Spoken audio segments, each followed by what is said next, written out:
हाँ जी student, next है chapter number 6। So first definition basis की ਹੁੰਦੇ ਆ ਤੁਹਾਡੇ ਕੋਲ ਕੀ ਦੋ ਕੰਡੀਸ਼ਨਸ ਹੁੰਦੀਆਂ। ਅਗਰ ਉਹ ਦੋ ਕੰਡੀਸ਼ਨਸ ਕਿਸੇ ਕੁਐਸਚਨ ਦੇ ਉੱਪਰ ਪ੍ਰੂਵ ਹੋ ਜਾਣ ਤਾਂ ਤੁਸੀਂ ਉਹਨੂੰ ਕੀ ਕਹੋਗੇ ਕਿ ਕੀ ਨੇ ਤੁਹਾਡੇ ਕੋਲ ਬੇਸਿਸ ਨੇ। ਪਹਿਲੀ ਗੱਲ ਤਾਂ ਜੋ ਸੈੱਟ ਗਿਵਨ ਹੈ ਉਹ ਲੀਨੀਅਰਲੀ ਇੰਡੀਪੈਂਡੈਂਟ ਹੋ ਜਾਵੇ। ਕੀ ਹੋ ਜਾਵੇ? ਲੀਨੀਅਰਲੀ ਇੰਡੀਪੈਂਡੈਂਟ। ਸੈਕਿੰਡ, ਉਹ ਲੀਨੀਅਰਲੀ ਸਪੈਨ ਹੋ ਜਾਵੇ ਓਵਰ ਬੀ ਦੇ ਉੱਪਰ generated by B. In other words every element B is linearly combination. ਜੇ ਦੋਹੇ ਚੀਜ਼ਾਂ ਕਲੀਅਰ ਹੋਣ ਤਾਂ ਆਪਾਂ ਨੂੰ ਕੀ ਕਹਿ ਸਕਦੇ ਲੀਨੀਅਰਲੀ ਕੰਬੀਨੇਸ਼ਨ। ਓਕੇ, ਨੈਕਸਟ ਹੈਗਾ ਤੁਹਾਡੇ ਕੋਲ ਤੁਹਾਡੇ ਕੋਲ ਆ ਜਾਂਦਾ ਆਪਣੇ ਕੋਲ ਅਗਰ ਨੀਚੇ ਥੋੜੀ ਐਗਜ਼ਾਮਪਲਸ ਦਿੱਤੀਆਂ ਹੋਈਆਂ ਨੇ। ਜਿੱਦਾਂ ਫਸਟ ਐਗਜ਼ਾਮਪਲ ਦਿੱਤੀ ਹੋਈ ਆ, ਕਹਿੰਦੇ ਆ set of vector having zero vector is always linearly dependent. Zero vector ਦਾ ਸੈੱਟ ਕੀ ਹੁੰਦਾ? ਹਮੇਸ਼ਾ ਲੀਨੀਅਰਲੀ ਡਿਪੈਂਡੈਂਟ ਹੁੰਦਾ। So it can be basis over vector F. ਤੋਂ zero vector can not be element of basis. Zero vector ਕਦੇ ਵੀ basis ਨਹੀਂ ਹੁੰਦਾ। ਧਿਆਨ ਰੱਖਣਾ ਹਮੇਸ਼ਾ, ਜ਼ੀਰੋ ਵੈਕਟਰ ਕੀ ਹੁੰਦਾ? ਕਦੇ ਵੀ ਬੇਸਿਸ ਨਹੀਂ ਹੁੰਦਾ। ਅਪਰੂਵ ਕੀਤਾ ਹੋਇਆ।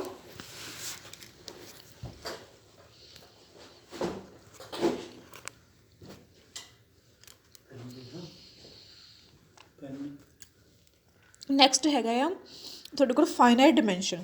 ਅ vector space V F is called finite dimension ਔਰ ਫਾਈਨਾਈਟਲੀ ਜਨਰੇਟਡ। ਕੀ ਹੋਣਾ ਚਾਹੀਦਾ?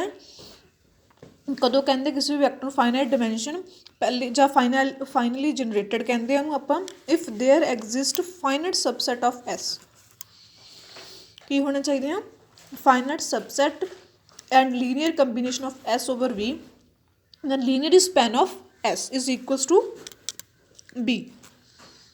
Example, V1 is equals to 1 0 0 1 1 0 1 2 3 0 1 0 subset of V3। ਹੁਣ ਇਹਨੂੰ ਸ਼ੋ ਕਰਨਾ ਆਪਾਂ ਨੇ ਕਿ ਲੀਨੀਅਰਲੀ ਸਪੈਨ ਕਿਹਦੇ ਬਰਾਬਰ ਹੈ? ਵੈਕਟਰ ਦੇ ਬਰਾਬਰ ਹੈ। ਆਪਾਂ ਕੀ ਕਰਾਂਗੇ? ਲੀਨੀਅਰਲੀ ਸਪੈਨ ਨੂੰ ਇੱਕ ਵਾਰ ਵੈਕਟਰ 'ਚ ਕੰਟੇਂਟ ਕਰਵਾ ਦੂੰਗੇ, ਦੂਜੀ ਵਾਰ ਵੈਕਟਰ ਨੂੰ ਲੀਨੀਅਰਲੀ ਸਪੈਨ 'ਚ ਕੰਟੇਂਟ ਕਰਵਾ ਲਾਂਗੇ ਤੇ ਆਂਸਰ ਆ ਜਾਊਗਾ।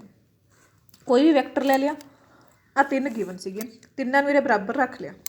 ਠੀਕ ਹੈ ਜੀ। ਉਸ ਤੋਂ ਬਾਅਦ ਇਹਨੂੰ ਮਲਟੀਪਲਾਈ ਪਹਿਲੀ ਡਿਜਿਟ ਨੂੰ equals to first, second digit ਨੂੰ ਇਜ਼ ਕੰਪੇਅਰ ਵਿਦ ਸੈਕਿੰਡ। ਉੱਦਾਂ ਕੰਪੇਅਰ ਕਰ ਲਿਆ।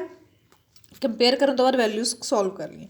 ਪਿਛਲੀ ਐਕਸਰਸਾਈਜ਼ 5th ਚੈਪਟਰ 'ਚ ਵੀ ਕਰੀ ਸੀ। ਉਸ ਤੋਂ ਬਾਅਦ ਤੁਹਾਡੇ ਕੋਲ ਜੋ ਵੀ ਵੈਲਿਊਜ਼ ਨਿਕਲੀਆਂ ਏ ਬੀ ਸੀ ਦੀਆਂ ਵੈਲਿਊਜ਼ ਆ ਗਈਆਂ। ਸੋ ਅਲਫਾ 1 ਸਾਰੇ ਕਾਰੇ ਵਿੱਚ ਆ ਗਏ। ਏ ਬੀ ਸੀ ਡੀ ਦੇ ਵਿੱਚ ਏ ਬੀ ਸੀ ਡੀ ਕਿਹਦੇ ਐਲੀਮੈਂਟ ਸੀਗੇ? ਵੀ ਦੇ। ਸੋ ਸਾਰਾ ਕੁਛ ਵੀ ਦੇ ਵਿੱਚ ਚਲੇ ਗਿਆ। ਸੋ ਦੈਟ V3 ਕੱਚ ਕੰਟੇਂਟ ਕਰੂਗਾ ਐਲ ਬੀ 1 ਦੇ ਵਿੱਚ, ਤੇ ਐਲ ਬੀ 1 ਕੱਚ ਕੰਟੇਂਟ ਕਰੂਗਾ B3 ਦੇ ਵਿੱਚ। ਦੋਹੇ ਬਰਾਬਰ ਆ ਗਏ। ਸੋ ਇਹ ਕੀ ਹੈ? ਫਾਈਨਾਈਟ ਡਿਮੈਂਸ਼ਨ ਵੈਕਟਰ ਹੋ ਗਿਆ। ਨੈਕਸਟ ਡੈਫੀਨੇਸ਼ਨ ਆਉਂਦੀ ਹੈ ਤੁਹਾਡੇ ਕੋਲ ਆਰਡਰਡ ਬੇਸਿਸ। ਆਰਡਰ ਬੇਸਿਸ ਉਹ ਆਰਡਰ ਸੈੱਟ ਕੋਈ ਵੀ ਦਿੱਤਾ ਹੋਇਆ ਵਿਚ is basis dimension vector space V F is called ordered basis.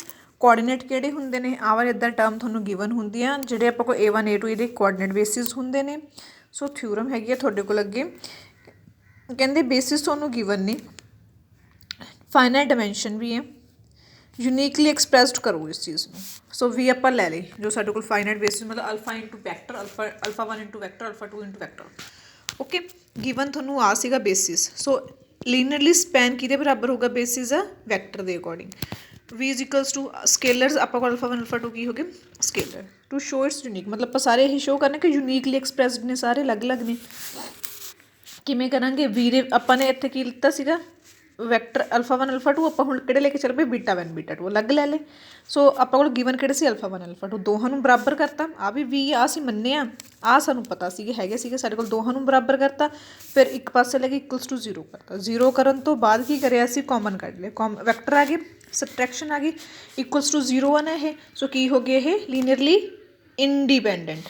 So independent ਇਕੱਲੇ ਕਦੇ ਨੂੰ ਇਕੁਅਲਸ ਟੂ 0 ਕਰਤਾ। 0 ਕਰਨ ਤੋਂ ਬਾਅਦ ਅਲਫਾ 1 ਬੀਟਾ 1 ਸਾਰੇ ਬਰਾਬਰ ਆ ਗਏ।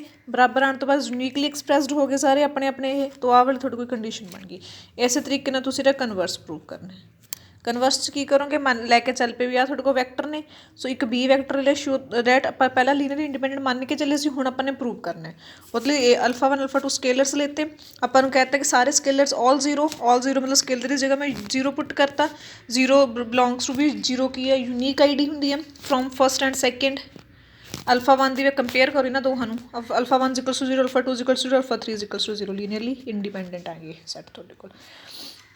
ਅਗਲਾ ਕੀ ਸ਼ੋ ਕਰੋਗੇ ਕਿ ਲੀਨੀਅਰਲੀ ਸਪੈਨ ਆਫ ਬੀ ਕੱਚ ਇਕੁਅਲਸ ਟੂ ਬੀ ਹੈ, ਪਿਛਲੀ ਵਾਲੀ ਥਿਊਰਮ ਲਗਾ ਦਿਓ, ਪਹਿਲਾਂ ਐਲ ਲੀਨੀਅਰ ਬੇਸਿਸ ਨੂੰ ਆਪਾਂ ਬੀ 'ਚ ਕੰਟੇਂਟ ਕਰ ਦਿਓ, ਫਿਰ ਬੀ ਨੂੰ ਲੀਨੀਅਰਲੀ ਇਹਦੇ ਵਿੱਚ ਇੱਕ ਐਲੀਮੈਂਟ ਲੱਤਾ ਇਹਦਾ ਜਿਹੜਾ ਬੀ ਨੂੰ ਬਿਲੋਂਗ ਕਰਦਾ, ਠੀਕ ਹੈ, ਬੀ ਆਪਾਂ ਕੋਲ ਇਹਦੇ ਬਰਾਬਰ ਆ, ਜੇ ਬੀ ਦਾ ਐਲੀਮੈਂਟ ਇਹਨੂੰ ਬਿਲੋਂਗ ਕਰਦਾ ਲੀਨੀਅਰਲੀ ਇੰਡੀਪੈਂਡੈਂਟ ਲੀਨੀਅਰਲੀ ਇਹਨੂੰ ਵੀ ਬਿਲੋਂਗ ਕਰੂਗਾ ਸਪੈਨ ਨੂੰ, ਉਹਦਾ ਮਤਲਬ ਬੀ 'ਚ ਕੰਟੇਂਟ ਕਰ ਗਿਆ, ਆਪਾਂ ਮੰਨ ਕੇ ਜਿਵੇਂ ਬਰਾਬਰ ਹੋ ਗਿਆ, so complete theorem. Important and naming theorem.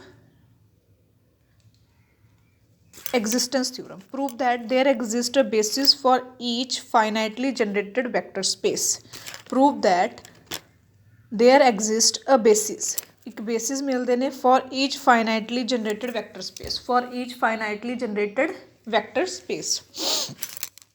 S लत्ता ਉਹਦੇ ਬਾਅਦ span vector VF. Prove that there exists a subset of S which is basis of V. So V ले लिया अपन ने finitely vector space, there exist finite subset S equal to V1 V2 आ हो गया।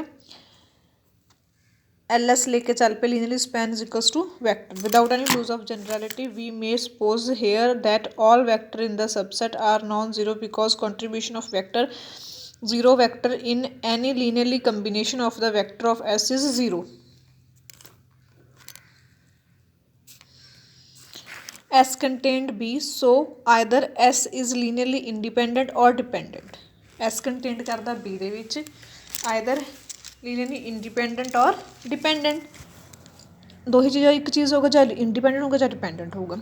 सो कहने जे इफ लीनियरली इंडिपेंडेंट आ तो बेसिस ऑफ F पहला करके हटिया थ्योरम, जे लीनियरली इंडिपेंडेंट आ तो वह बेसिस होगा, जे डिपेंडेंट आ फिर एम का 2 तो लेके हाईएस्ट आप 2 मान लिया तो छोटा सब तो छोटा एन के लाई करूँगा, फिर वो जो डिपेंडेंट आ फिर लीनियरी कंबीनेशन के लिखा जाऊगा। आप वैक्टर्स ले ले वी एम तक, इनू आप लिख लिया आई इक्वल टू 1 टू लेके M-1 तक, alpha i b i consider set consider कर लिया B1 B2 up to so 1 है, सो वी एन M-1 अगे वो तो M+1 वाले एलीमेंट एन तक ले लिया सैट ही। ਆਪਾਂ ਕੀ linearly span of S is equals to B, ਫਿਰ ਪਿਛਲੇ ਵਾਲੀ ਕੰਡੀਸ਼ਨ ਪ੍ਰੂਵ ਕਰਾਂਗੇ L ਆਫ SI ਨੂੰ ਕੱਚ ਕੰਟੇਂਟ ਕਰਾਂਗੇ B ਦੇ ਵਿੱਚ। ਸੋ ਪਹਿਲਾਂ ਆਪਾਂ ਕਰਕੇ ਚੱਲ ਪਏ ਇੱਥੇ ਲਿਖਿਆ ਨਾ, ਇਹਨੂੰ ਪ੍ਰੂਵ ਕਰਨਾ S1 ਕੰਟੇਨਡ S, ਪਤਾ ਹੀ ਹੈ S ਆਪਾਂ ਕੋਲ ਕੋਈ ਵੀ ਵੱਡਾ ਆ ਪਿਆ ਤੁਹਾਡੇ ਕੋਲ S, ਸੋ S1 ਇਹਦੇ ਵਿੱਚ ਕਹਿੰਦੇ ਕੰਟੇਂਟ ਕਰੂਗਾ।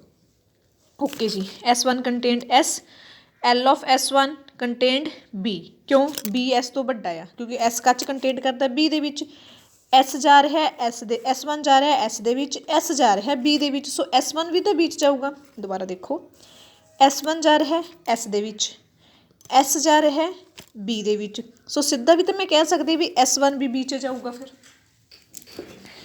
ठीक है। सो लीनियरली कंबीनेशन बीच चले गया, अगर linearly combination of element of S B लत्ता β1 B1 β2 B2 βn Bn, उस तो बाद की किया आपने M तक N तक ले लगे, वो तो M तो बाद अगले एलीमेंट M-1 M+1 वाले एलीमेंट्स ले लिए।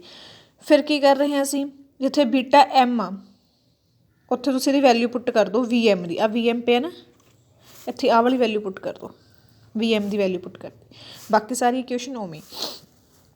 फिर उस तो बाद BM विच आपां आ वाली ओपन करती alpha 1 B2 alpha 2 B2 up to so 1 alpha M-1 BM तो अगे बीटा M+1 BM तक हो गया। ओके जी, फिर तुसी की करना है, आ चीज़ तो उदा ही चल रही है, तो इन्हों कॉमन कढ़ लो, जितों B1 वाले एलीमेंट्स ने उन्होंने B1 नूं इकट्ठे करो, B2 वाले नूं B2 नूं इकट्ठे करो, इन्हों कॉमन कढ़ लो। देखो B1 इत्थों कॉमन निकलिया, आ वाला B2 कॉमन निकलिया, आ BM-1 निकलिया, बाकी जो पे आ हुण सारे काहदे विच बन गए लीनियरली कंबीनेशन च, लीनियरली कंबीनेशन क्यों, क्योंकि आ स्केलर आ गया, आ वैक्टर आ गया, आ स्केलर आ गया, आ वैक्टर आ गया, लीनियरली कंबीनेशन बन गया थोड़े को सैट S1। सो B1 B किनू बिलोंग कर गया L ऑफ S1 नू, सो B कच कंटेंट करता L of S1 from first and second, दो चीज़ां बराबर आ गई। सो इत्थों की हो गया थोड़े को प्रूव भी S is a linearly independent, so S is a basis of, अगर लीनियरली इंडिपेंडेंट आ तो वो बेसिस होंगे हैं। ਅੱਗੇ ਹੈਗਾ invariant number of element of basis. ਆਪਾਂ ਨੈਕਸਟ ਕਲਾਸ 'ਚ ਦੇਖਦੇ ਹਾਂ।